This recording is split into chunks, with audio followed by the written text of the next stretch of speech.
Fermentation is often called anaerobic respiration. So this is going to be an alternative type of respiration. This type of respiration is called anaerobic because it is a partial breakdown of sugars that occurs specifically in the absence of oxygen. So by the absence of oxygen or without the use of oxygen, that's going to cause it to be called anaerobic respiration. It's also going to cause it to only partially get the energy out of the sugars. It is going to start with glycolysis. This will be the exact same glycolysis that we had before. And then after glycolysis, we're going to have some additional reactions that will be involved. And those reactions are going to be used to regenerate NAD+. NAD+, it's important to realize, is a reactant for glycolysis. So it does have to continually be regenerated if we're going to have glycolysis continue to take place.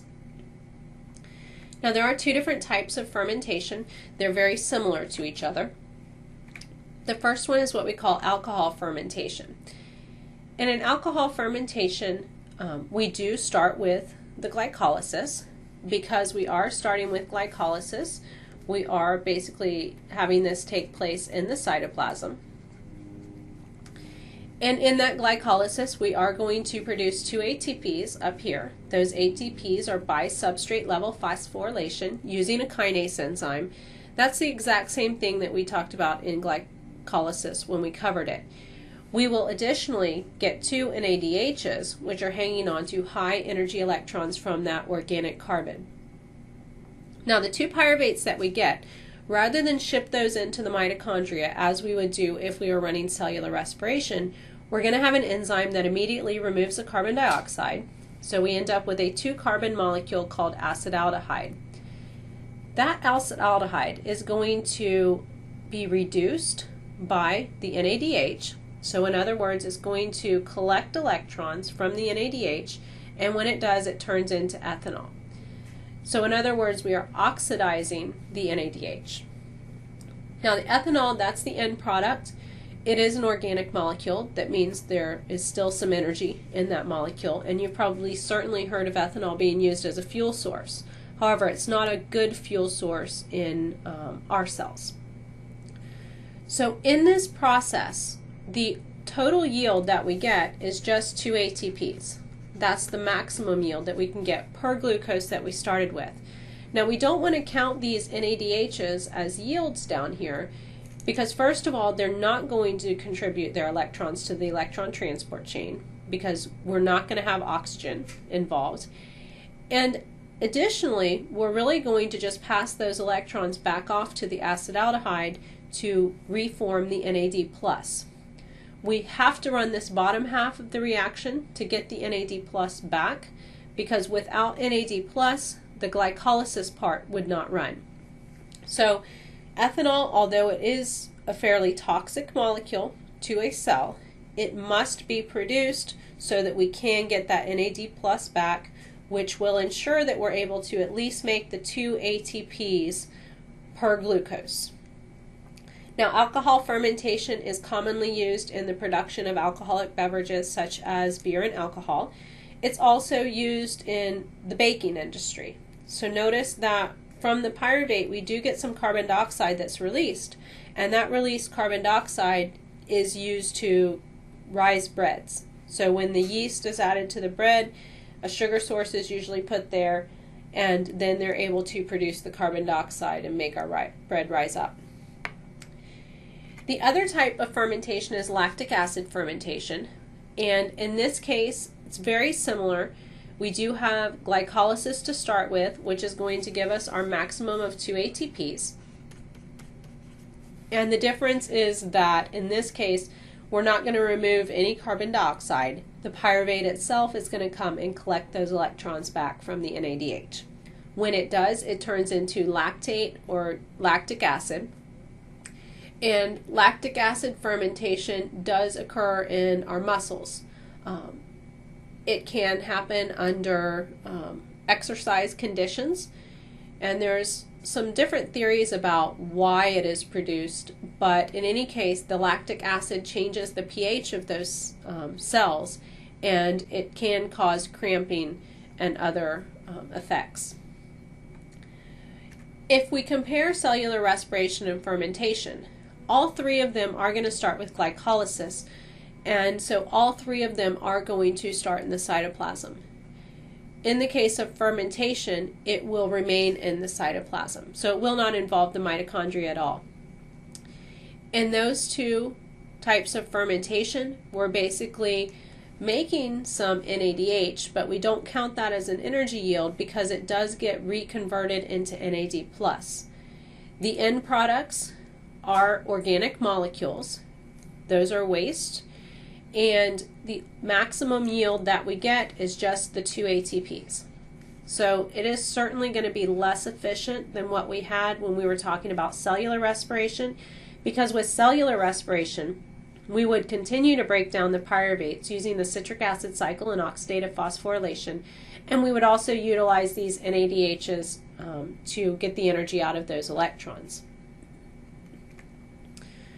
So both processes will use glycolysis, and they will oxidize glucose. They are going to differ in the final electron acceptor, so the final thing to get the electrons. In respiration, the final acceptor is oxygen, and we're talking about oxygen gas here, O2.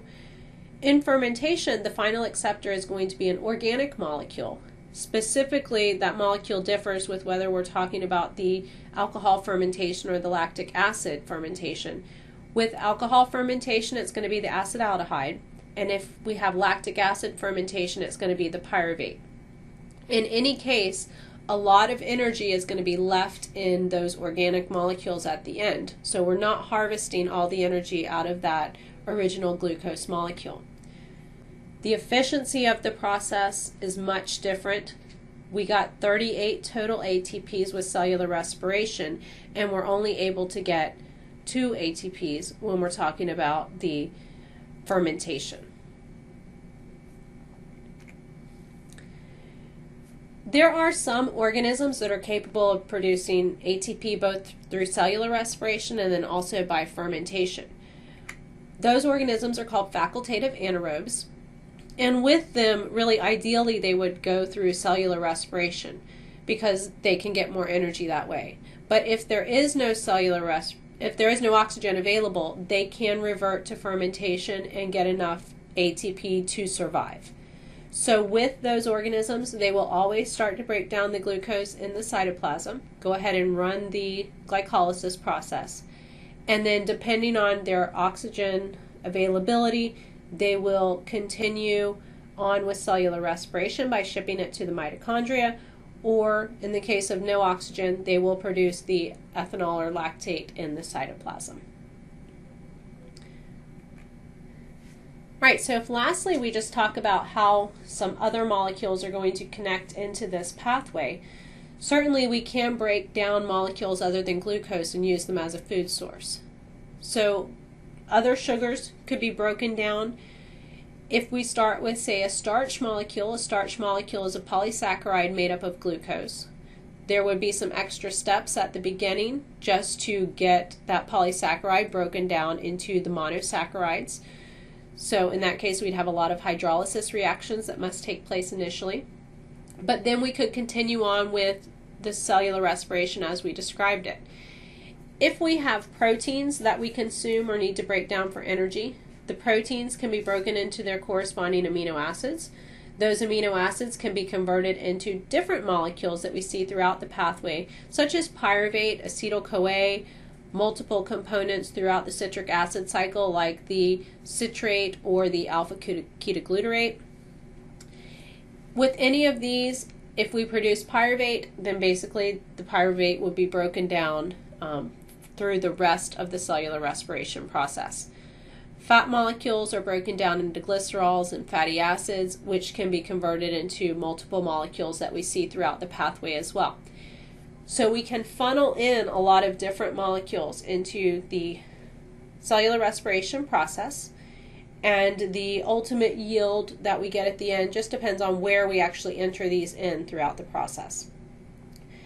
Now, along the same lines, we can take molecules out of this and we can use them to build other substances. So anabolic pathways are going to take molecules out of the pathway, you can actually turn the arrows around that you see on this slide. And for instance, if we had a lot of extra acetyl-CoA, we could turn that into a fat molecule. Or if we had a lot of pyruvate, we could turn that into some amino acids and use it to build some proteins. This picture right here is just showing us how interconnected all of these pathways are. So down this side we see the glycolysis process taking place. Notice that you can take molecules out of glycolysis here and actually use them to build a polysaccharide, which would be glycogen in the case of animal cells. We can run our citric acid cycle, which we see down here in the mitochondria. We can also take things out and use them to build fatty acids or to build triglycerides. So it is very interconnected with each other, and there's a lot of regulation that goes on throughout the pathway to determine what is going to happen, whether we're going to break molecules down to make some ATP or whether we want to store that energy in a more stable form. Now the last slide here is just showing you a little bit about the regulation of the pathway. There are several enzymes that are really key to the regulation. The one that's highlighted here, the phosphofructokinase, is really critical in regulation. If we look at some of the examples here, for instance, if there is a lot of ATP would signify that we don't really need to be breaking down molecules to make more ATP. So in that case, ATP comes back and it acts as an inhibitor of the phosphofructokinase, essentially shutting it down or slowing it down so that not as many molecules will be flowing through this pathway. The flip side of that is that if we have a lot of AMP is a broken down part of ATP. A lot of AMP would indicate that you don't have much ATP. AMP will actually stimulate or cause the phosphofructokinase to work a little bit better.